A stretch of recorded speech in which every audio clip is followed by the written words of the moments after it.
It was the third night of annual training, early fall, Western Washington. I was a specialist then, light infantry, National Guard. We were moving on foot through timber that never really opened up, old trees, steep ground, wet without rain. We had been awake too long. Feet hurt, knees burned, nobody said much. The map said we should be near a logging road. I was counting steps and checking my watch when the trees thinned just enough to see the cut. On the far side of the road, something stood up. At first I thought it was a man on the berm. Then my eyes adjusted. It was too tall. Not wide like a truck. Tall like a doorway stacked on another doorway. It stood straight, arms hanging low. No sound from it. No rush. It watched us cross. I stopped breathing without meaning to. My rifle stayed down. We were running blanks. Even if I fired, it would mean nothing. The shape took one step back into the trees and was gone. No crash. No brush moving. Just gone. We finished the movement because that is what soldiers do. The feeling came with us and stayed. Before we start the video, hit the subscribe button to support the channel. By morning, nobody talked about what we saw, not out loud. We moved like we always did after a bad night. Slow at first, quiet, each man staying in his own head. The trees looked the same as before, but they did not feel the same. Distance felt wrong. Slopes looked shorter than they were. Every sound carried too far or not far enough. Our platoon was short, 3 people before training even started. One had a newborn. One was hurt at drill. One just never showed.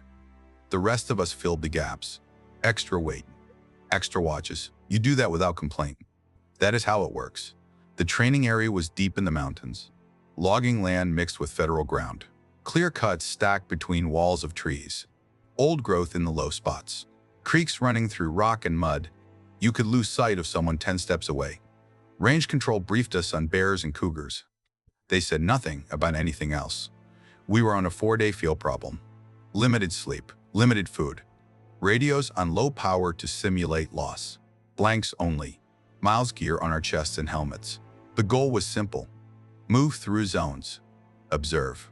Hit an objective. Hold ground. Then extract. The first day went fine. Long movements. Heavy packs. Nothing special. The second day wore us down. Rain never came, but everything stayed wet. Socks stayed damp. Rucks felt heavier every hour. One private rolled his ankle but kept going. The medic wrapped it tight and told him to speak up if it got worse. Small things started to pile up. Batteries drained fast, even new ones. A compass needle shook when it should not. The lieutenant brushed it off, said the ground had iron. That happens in places like that. We accepted it. That night we moved through the same drainage again. Range control kept pushing us there. It was the fastest route, they said, the safest. We did not argue. Soldiers follow routes given.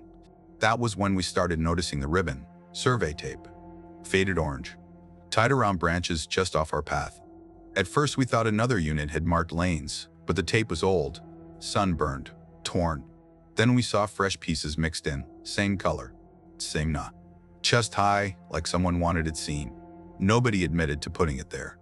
On the third night, my fire team pulled security near a bend in the creek. I was low on water, mouth dry. There was a fine grit between my teeth when I swallowed, like crushed stone. I thought it was from breathing hard. I spit and moved on. A ruck went missing that night. Left inside the perimeter. 2 men had eyes on that sector. Nobody saw it move. Nobody heard a sound. By morning, it was gone. The lieutenant was angry, said it was part of the exercise, a lesson in discipline. Later that day, a Claymore simulator tripped on the edge of our line. No tripwire found, no sign of tampering. Range control showed up fast, faster than usual. They walked the area, said little, then told us not to linger there. That should have been the end of it. Instead, that night, our orders sent us right back into the same ground. The jokes started then. Quiet ones, about Bigfoot, about mountain people. Laughter without humor. It stopped when nobody could find anything funny to add. I kept thinking about the shape on the berm, how it did not move like an animal, how it did not rush or flee. Just watched, like it was waiting for us to finish what we were doing. Sleep came in short pieces. Every time I closed my eyes, I felt watched again. Not fear like panic, more like pressure, like standing too close to a tall drop without looking down. By then, I knew one thing for sure. Whatever we saw that night was not a mistake of the eyes, and it was still out there, In the same ground we were ordered to walk again. The fourth day started before light. We were stiff and slow. Nobody complained. Complaints do not make miles shorter. The lieutenant gathered us and laid out the next lane. A long movement, recon along a creek, then a short halt before night actions.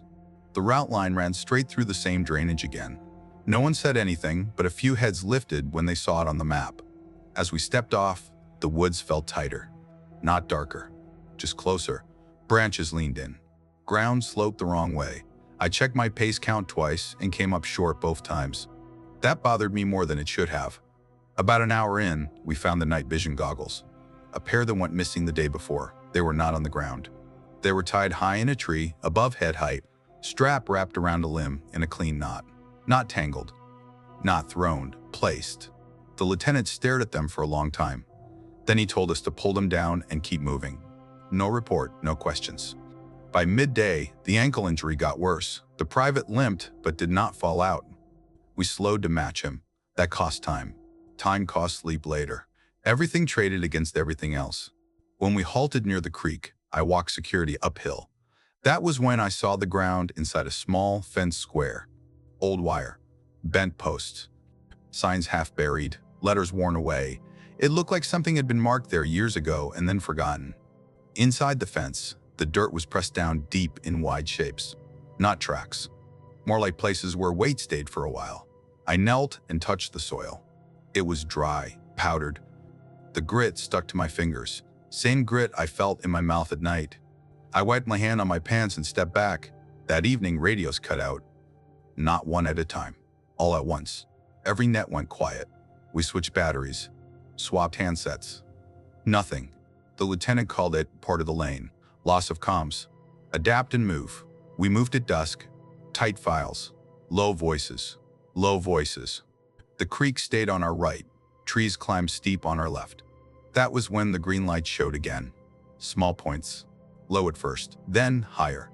They did not blink like gear. They did not sweep like optics. They held steady, then slid sideways without sound. I was not the only one who saw them. I could feel it in the way the line slowed, in the way men leaned forward, trying to see without staring. Later that night, one of the younger guys woke screaming. He rolled out of his sleep sack and grabbed at his shoulder. His blouse was torn, 3 long rips across the fabric. Underneath, shallow cuts, not deep, no heavy bleeding. The medic looked him over and said it could be brush or wire. There was no wire. We packed up fast after that. Nobody slept again. Every step felt louder. The ribbon showed up again ahead of us. Fresh, bright, tied with a trail bent, marking our path like someone walked before us. Range control met us near midnight. 2 trucks, engines idling, faces unreadable. They told us to bypass the creek and push for the ridge. No explanation, just orders. On the climb, my compass drifted, just a little, enough to put us offline. We corrected twice and still missed the saddle. The ground kept forcing us back down, like it did not want us where we aimed. Near the top, we found a sealed packet taped to a stump. Training inject, it said. Inside was a map overlay, our route marked, our halts marked, and extra marks. Small circles on ridges above the creek, places we never planned to occupy, places that matched where the shape had been. I folded it and put it away without saying anything. Not long after, I saw movement uphill. 3 figures. Men, by the way they moved. Not our unit. Faces covered. No patches I could see. They crossed our path and vanished into the trees. No sound, no challenge. Gone. The platoon sergeant pulled me aside later. His voice stayed low. He told me we were not to mention anything strange in our write-ups. Not the lights, not the ribbon, not the shape. He did not say why. He did not need to. By then, the jokes were gone. The laughter was gone. What stayed was a sense that we were not the ones running this lane anymore. That we were being guided, watched, tested. Night settled again. We tightened our straps and moved toward the final objective. The ground ahead dropped into the same drainage one more time. We stepped down into the drainage just after full dark. No moon under the canopy.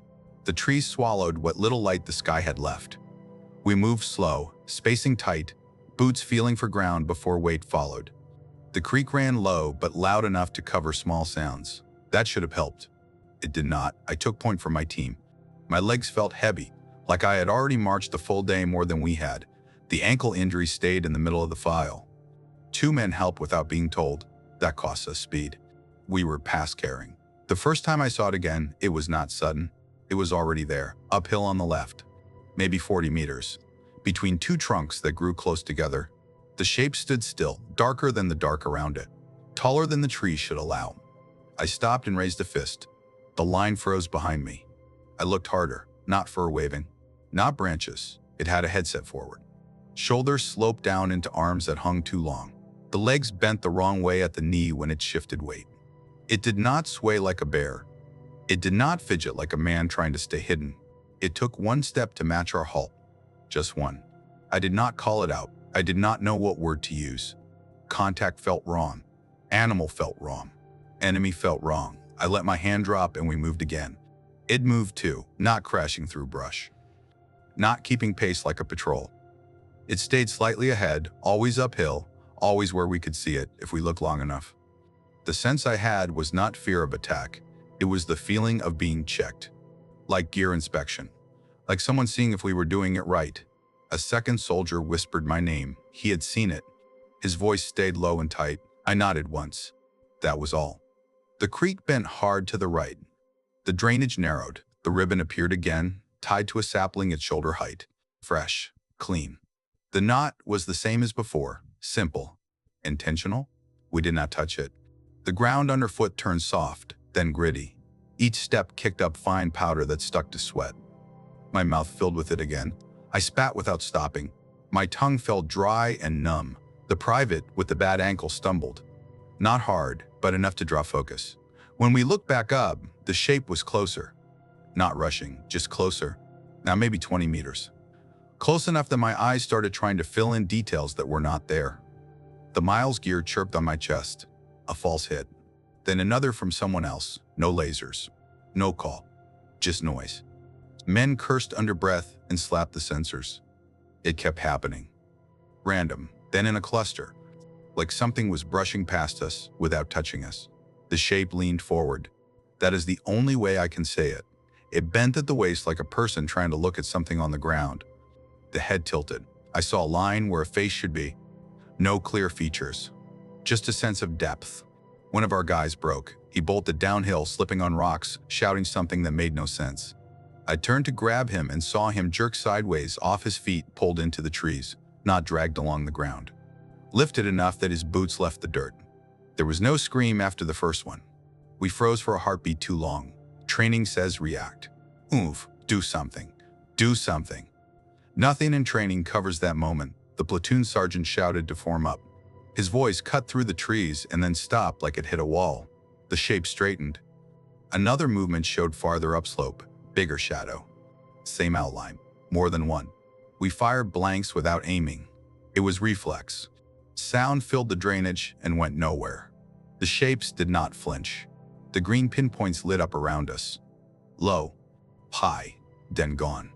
We tried to move uphill to break contact. The ground fought us. Loose rock, steep grade. The injured private slipped again, and this time could not stand. 2 men lifted him between them. I looked back once. The first shape stood where it had been, watching, not closing, not leaving, just there. I realized then that it was not trying to wipe us out. If it wanted that, it would have happened already. What it wanted, I did not know. That not knowing pressed harder than fear. We pushed toward a small knoll marked on the map, a rally point that suddenly mattered more than the objective. Breath burned in my chest. My legs shook. Every sound felt too close. As we reached the knoll, a light burst overhead. A flare, white, bright. It did not come from our side. For a second, the trees stood clear. The slope, the creek, and the shape. It was taller than I thought, taller than any man. The head had a shape like a skull stretched long. Patches on its body looked bare, not thick with hair. The arms hung past the waist. The hands were open. Then the light died and the dark rushed back in. We pulled in tight and tried to hold. Somewhere downslope, something moved again. Close enough that the ground trembled underfoot. We were past training now, past lanes, past lessons. We were just trying to leave that drainage with whoever we still had. We stayed on that knoll longer than we should have. Not because it was safe, but because nobody wanted to be the first to move again. The ground there was uneven, covered in roots and loose stone, but it gave us a little height. From below, shapes moved without sound.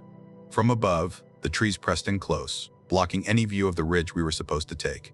The injured private lay on his side, jaw tight, trying not to make noise. His ankle had doubled in size. The medic shook his head and said he could not walk out on it. The platoon sergeant made a quick plan, not the kind you brief on a board, just enough words to keep us moving.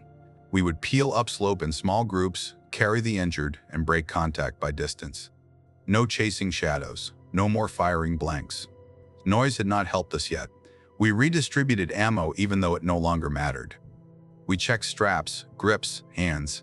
Everyone avoided looking back down the hill, but we all felt the same pull, like something behind us was leaning forward, waiting to see who would slip. As we started moving, the ribbon appeared again. This time it was tied to a branch that had not been there moments before. I know that sounds wrong, but I watched that tree while we talked. It was bare. Now the tape hung there, bright against the dark, moving slightly even though there was no wind. Nobody touched it. We shifted left and climbed through thicker brush. The grit returned under our boots, dry and soft, like ground that had been crushed again and again by weight. Halfway up, the radios crackled back to life for a few seconds. Not voices. Just static and a low hum that made my teeth ache. Then silence again. My compass needle spun once and settled, pointing nowhere useful. I stopped checking it. We moved by feel and slope, counting steps, trusting nothing else. Behind us, something heavy moved. Not fast, not careless. Each step felt placed. I could feel it through the ground more than hear it. A deep pressure that came and went. Then it stopped. The absence of it was worse. That was when I realized the shapes were no longer pacing us. They were letting us go, not fleeing, allowing. Near the ridgeline, we found another mark. Not ribbon this time. Scratches on a trunk high up, longer than my forearm. The bark was peeled clean. Fresh. Pale wood showing through. The medic stared at it longer than anyone else. He said nothing, but his hands shook when he adjusted his pack. We broke out onto the ridge just before full collapse. Knees buckled, shoulders slumped. We set a loose perimeter and waited for whatever came next. Nothing did. No more movement, no more lights. Just the sound of our breathing and the injured private trying to stay quiet. Dawn took a long time to come. When it did, it felt thin and weak, like it did not want to touch the ground we had crossed. Range control arrived fast. Too fast for a normal lane. Trucks came up routes we did not know were there. Medics moved straight to our injured and did not ask questions. Officers we did not recognize spoke in low voices and kept looking back toward the drainage.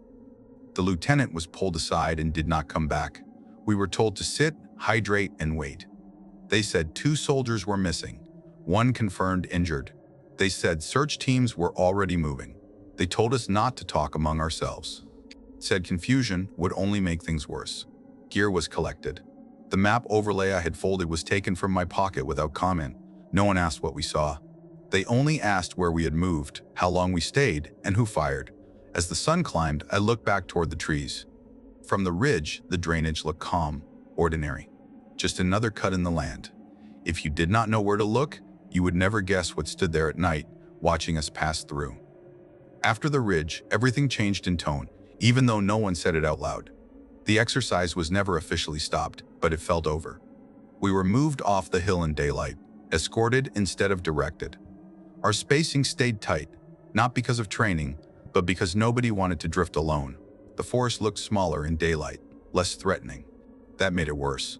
It meant what we saw had not needed darkness to exist. We staged near a gravel road where trucks waited with engines running. No markings I recognized. We were given water and told to sit. A man in clean gear I did not know walked down the line and took notes. He did not ask about fear or confusion. He asked about time, distance, direction of movement. He asked how tall the shape was, how fast it moved, whether it reacted to sound. Those questions told me more than his answers ever could. Later, when the others were busy, the platoon sergeant sat beside me. He looked older than he had the day before. His voice stayed low and steady. He said this area had a history. Not stories, incidents. Training accidents that did not line up clean. Missing time, missing equipment, missing people. He said we were not the first unit to report large, upright movement in the drainage. He said that was why range control kept rerouting lanes through it. Observation, not avoidance. I asked him what it was. He shook his head. Said nobody used that word anymore. Said it did not act like an animal and did not act like a man, and that made it someone else's problem. He told me we were to write our statements clean. No guesses. No descriptions beyond what we could measure. Height, distance, direction. Anything else would be marked unreliable. That afternoon, they handed us a briefing sheet that did not look like anything from our unit. It listed environmental hazards and human interference scenarios. One line stood out: non-standard contact behavior. No explanation under it, just a checkbox already marked. As night came again, we were told we would stay on the road. No more movement into the timber. Search teams were still working, they said. Quiet teams. Professional teams. We were not to assist. I thought of the way the shape had leaned forward, as if trying to see faces, and I wondered if the search was meant to find our missing soldiers or to make sure something else stayed where it was supposed to. I slept that night, but only in short pieces. Every time I closed my eyes, I saw the ribbon hanging clean and bright in the dark, marking a path none of us had chosen, leading back down into the trees where something waited without urgency, certain we would return. The next morning, they moved us again, farther from the drainage, closer to the main access road. It felt like being pulled back behind a line we were not meant to cross again. The trucks stayed nearby. Radios worked fine now, too fine. Clear signals, full batteries, nothing drifted, nothing cut out. The woods felt empty in a way that did not bring comfort. We were told the 2 missing soldiers were now listed as training fatalities. That wording came fast. Too fast. Too fast. No search updates. No questions asked of us beyond the first statements. Their names were spoken once and then not again. Gear belonging to them was already separated. Cleaned, labeled. It was like the ground had swallowed them and command had decided to move on before anyone looked too close. An officer from outside our chain sat with me later that day. No rank on display. Calm voice. He asked me to walk through the night again, step by step. He stopped me when I used the word figure. Asked me to replace it with mass. When I said tall, he asked for numbers. When I said it watched us, he asked how long. Seconds. Minutes. He wrote it all down without looking surprised. Not once did he ask if I thought I imagined it. Before he left, he said something that stayed with me. He said the area had patterns, that some things returned when conditions were right. Weather, noise, repetition, human movement, training season. He said our job had not been to engage. It had been to pass through and record what happened when we did. That night, I stood near the edge of the light from the trucks and looked toward the trees. No ribbon showed, no lights, no movement. But the silence felt managed, like a door held shut rather than locked. I understood then that whatever we saw was not a sudden discovery. It was known, studied, kept close, not contained. When we loaded up to leave the area, I felt a strange pull to look back one last time.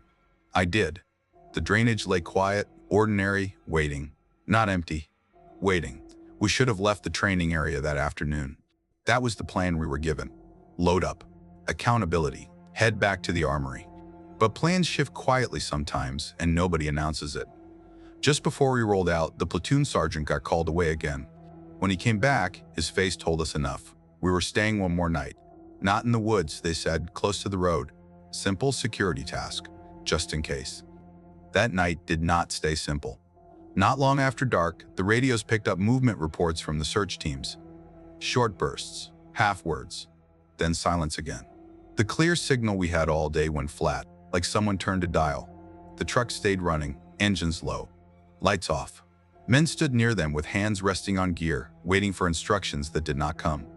I was posted near the edge of the light spill, facing toward the trees. I told myself it was over. That daylight had broken whatever hold the place had on us. Still, my eyes kept tracking the tree line without rest. The forest did not move, but it felt closer than before, like it had leaned in while we were not looking. Then the ground vibrated. Not a sharp jolt, a slow pressure that rolled under my boots. It came once, stopped, then came again. Someone near me felt it too. I saw it in the way his shoulders tensed. No one spoke. We did not need to. We had felt that way before. A shape stepped out just far enough to be seen. It did not rush the light. It did not hide fully in the dark. It stood at the line between tall and steady, as if testing where it was allowed to be. I could see more detail now than I ever had before. The body was not covered the way stories say it should be. Patches showed through, skin or something close to it. The head lifted and turned slowly, scanning the trucks, the men, the noise. Behind it, deeper in the trees, another shape shifted. This time, there was no mistake, no exhaustion to blame, no darkness hiding it. Men around me froze where they stood. One raised his rifle without thinking. Another grabbed his arm and pulled it down. Blanks or not, firing felt like the wrong move, the wrong language. The shape took one step forward. The light touched it more fully. I saw the length of the arms, the size of the hands, the way the legs bent under weight that should not balance so easily. It leaned forward again, the same way it had before, as if trying to read us. That was when something moved fast to the left. A search team came out of the trees hard, not in control. One man fell. Another kept running. Shouting broke the silence then, sharp and panicked. The shapes reacted not with fear, but with focus. One moved sideways, cutting off the road without crossing into the light. The other stayed where it was, holding our attention. The ground shook again. Closer this time. The grit rose in a fine cloud underfoot. My mouth filled with it. I tasted stone and dirt and something dry that made swallowing hard. The ribbon flashed in my mind without being there, like the path had already been marked. Orders finally came, shouted from near the trucks. Load up. Now, injured first. Move. As we backed toward the vehicles, the shape stopped advancing. It did not need to. It had already closed the space it wanted. The second shape remained in the trees, unseen but present, like a wall we could feel but not touch. I climbed into the truck last. As the door slammed, I looked back one final time. The tall shape stood at the edge of the light, head tilted, watching us leave the way it had watched us arrive. Not angry, not curious, certain. The trucks rolled fast once we were inside. Faster than safety rules usually allow on that road. No one complained. The engines growled steady, like they were being pushed hard to keep something behind us from matching pace. I stayed turned in my seat, watching the trees slide past in broken pieces through the rear opening. Nothing followed us onto the road. That did not ease my mind. It felt more like permission than escape. We stopped at a hard point near the range entrance before first light.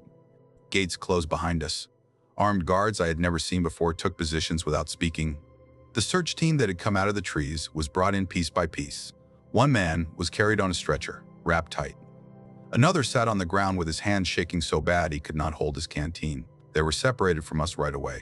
No overlap, no shared story. We were lined up and counted again. The number stayed wrong. It stayed wrong no matter how many times it was checked. An officer read from a card and told us the training exercise was officially terminated due to safety issues. He said the words slow and calm. His eyes did not match his voice. They took our statements again, this time in pairs. This time with limits. We were told to focus on what we could measure. Distances, time, movement. We were told to avoid speculation. Avoid language that could confuse families. Avoid anything that sounded like a story.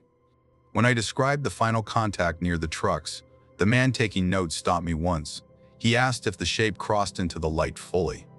I said no. He nodded like that mattered. He asked if it followed us beyond the tree line. I said no. He underlined something on the page and moved on. Before dawn, we were told to hand over all remaining gear for inspection.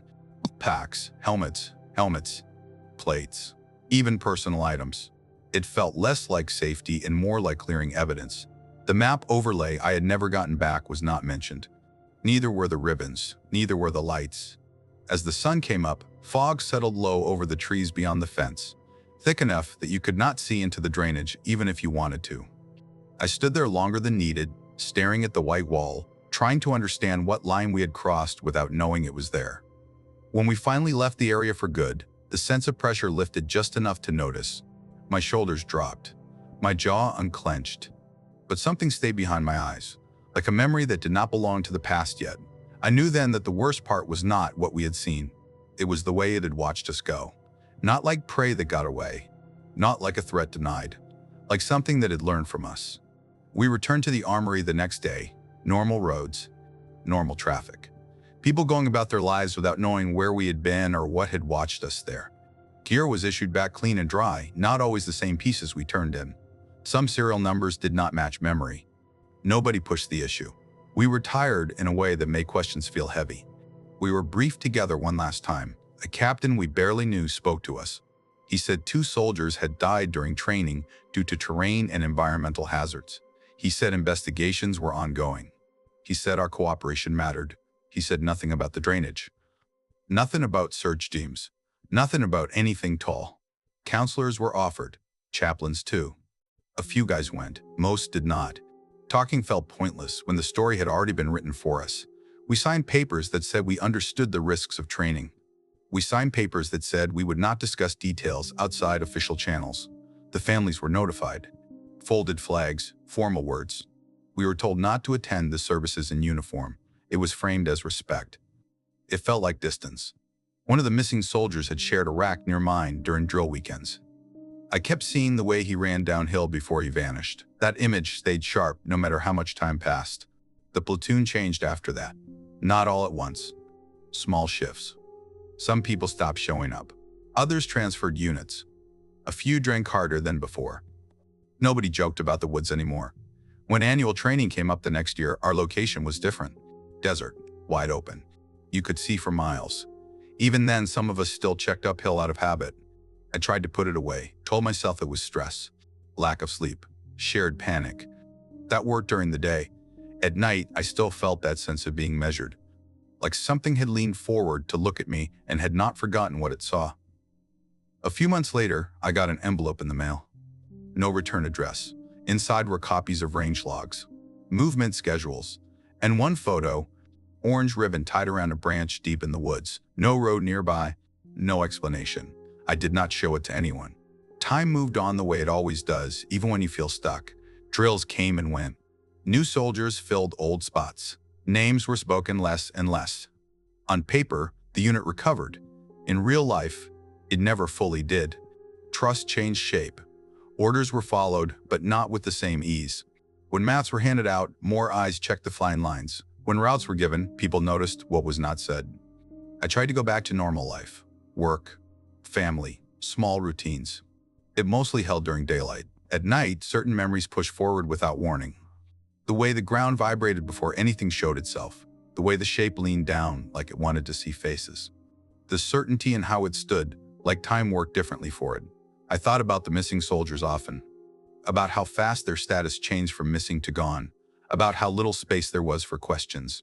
I wondered if the search teams found anything at all, or if their job had been to confirm that the boundary held. The officer's words about patterns stayed with me. Training season, repetition, human movement. Once, years later, I drove out toward that part of the state on a weekend trip. I told myself it was curiosity. I stopped short of the area without planning to. My hands started shaking on the steering wheel. The same dry taste filled my mouth. I turned around without getting out of the car. I never filed another statement. Nobody asked for one. The envelope never came again. But sometimes, when fall comes back around and the air turns cool and still, I think about how the drainage looked calm in daylight and how easy it would be to walk into it again if someone told you to. Some places do not belong to us. They allow us through for a time. They watch. They learned. And when the season comes back around, they are ready. I have told this story only a few times and never all at once until now. Not because I am afraid people will laugh. Soldiers laugh at a lot of things. I kept quiet because the story does not ask to be believed. It only asks to be placed where it belongs, in order, with nothing added. I stayed in the Guard a few more years after that. I trained in forests again, but never that kind of forest. I learned how much we trust maps, routes, and words like cleared and safe. I learned how thin those words are when something else has been there longer than us. I do not say what we saw had a name. Names make things smaller. What matters is that it knew us. It watched how we moved. It learned our patterns. It did not need to rush. Time was on its side. When people talk about training accidents, they picture slips and falls. They picture mistakes. Sometimes the mistake is being sent somewhere without being told the full truth. Sometimes the danger is not hidden at all. It is standing there, upright and still, waiting for another season to come around. I have not been back. I will not go back. Some lessons are meant to be carried, not tested again. If you like this video, give it a thumbs up. And for more amazing horror stories, just click the ones showing right now on your screen.